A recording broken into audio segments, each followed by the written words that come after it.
일반적으로 사실은 이제 우리나라의 모든 암호화폐의 잘못된 점들, 그리고 이 시장의 잘못된 점들을 거래소가 전부 다 책임지는 경우도 있어요. 물론 책임을 져야 될 부분들도 있고 이 궤도를 해 가야 될 부분도 있습니다. 그런데 저는 사실 뭐 칭찬할 부분은 분명히 칭찬을 해야 된다고 생각해요. 빗썸 같은 경우는 사실 예전부터 한국의 그 가장 최대 거래소 중에 하나였죠. 그런데 이 빗썸에서는 누구가 시키지도 않았는데, 그리고 전 세계에서 아무도 하고 있지 않은데 재무실사 보고서라든지 감사 보고서를 매 분기마다 매 년마다 제출하고 있었어요. 그런 부분에서는 전 세계에 유리 없는 이런 회계실사나 재무실사를 통해서 약간 투명성을 더한다라는 부분에서는 아마 전세계 최초가 아닐까, 그리고 선례를 제공한 것들이 아닐까라고 말씀을 드리고 싶습니다. 그리고 사실은 이런 것들이 바탕이 돼야지만 그 고객 자산이라든지 자산 보호라든지 여러 가지 이런 거래소의 유익한 시장 발전에 상당히 도움이 된다고 생각해요. 그리고 거래소에 대한 압박이 상당히 심합니다. 사실 이런 재무실사 보고서를 미리 준비해놓고 있었다, 그리고 예전부터 하고 있었다는 거는 이미 투명하고 안전하게 어느 정도 운영이 되고 있었다라고 그런 것들이 반증해주는 결과가 아닐까. 그래서 만약에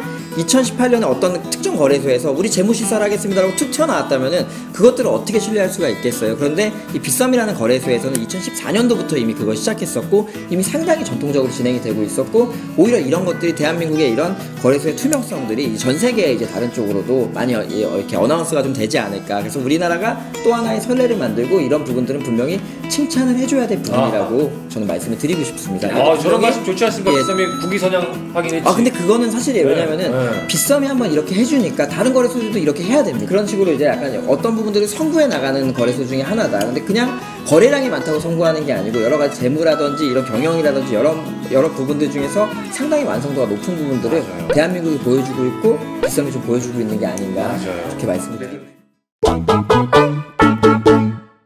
엔트풀이 채굴풀 수수료로 받은 비트코인 캐시의 일부를 자체 소각하고 있다고 밝혔습니다. 이거 어떻게 된 얘기죠?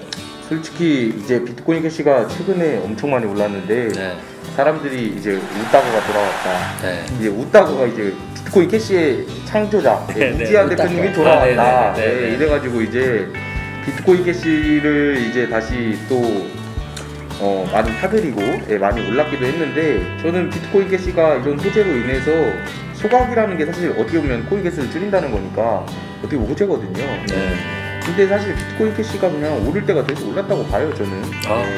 소각은 사실 가치 상승도 있고 뭐 채산성에 대한 증가도 있고, 그래서 이런 재료로 인해서 비트코인 캐시가 상승을 한 것 같아요. 조정이 나왔고요. 그리고 조정이 좀 나온 것 같은데, 어떻게 보면 상승을 한 다음에 조정을 당하는 건 당연한 거예요. 비트코인 캐시 그리고 사실 많이 떨어졌거든요. 지금 반등해봤자 아직 고점 대비해서 4배, 3배예요. 비트코인 캐시가 이제 30만 원이었었는데 이제 많이 올라서 500만 원 부분까지. 뭐 그때 그런 소문도 있었어요. 뭐 비트코인 대비 비트코인 캐시는 한 4배, 4분의 1에서 5분의 1 정도 가격대가 많고, 우지한 씨가 이제 본인 입으로 비트코인의 3분의 1이 될 것이다. 이런 식으로 얘기를 했는데 사실 뭐 비슷한 가격까지 얼추 갔다고 봅니다. 꿈을 이뤘어요. 꿈을 이뤄줍니까? 그분은 진짜 대단한 분이에요. 제가 봤을 때는 진짜. 오미세고는 어떤 분인지 조금만. 오미세고가 이제 오미세라는 회사가 이 페이먼트 회사입니다. 제가 알기로 뭐 태국이라든지 싱가포르라든지 이런 동남아 쪽에서 이제 좀 어느 정도 그 인지도가 있는 이런 페이먼트인 걸로 알고 있고요. 카이버 네트워크는 사실 전설의 덱스에 아마 가장 먼저 덱스로 ICO를 했던 업체인 걸로 알고 있어요. 그래서 지금 카이버점 네트워크라는 이 타이중화 거래소도 오픈을 뭐 한 걸로 알고 있는데, 그렇게 두 가지 코인이 지금 오픈을 했고, 카이버 네트워크라는 이름은 사실은 되게 반가운 것 같아요.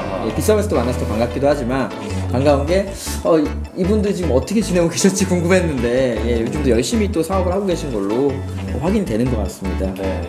근데 오미세고 같은 경우에는 이미 코인원에도 상장돼 있고, 그러니까 조금만 30%, 20% 정도 오른 것 같은데, 이 정도 상승은 사실 빗썸 상장에 대한 호재로는 과도하게 상승한 건 아닌 것 같고, 적절하게 잘 맞게 상승을 했다고 볼 수 있을 것 같고, 카이버 네트워크 같은 경우에는 워낙 또 이제 전망이 좋다고 이야기하고 기술력이 좋다고 이야기한 게 많아서 잘 상장해서 이번에는 상장 펌핑 뭐 이런 것도 없이 그냥 잘 된 것 같아요, 상장이.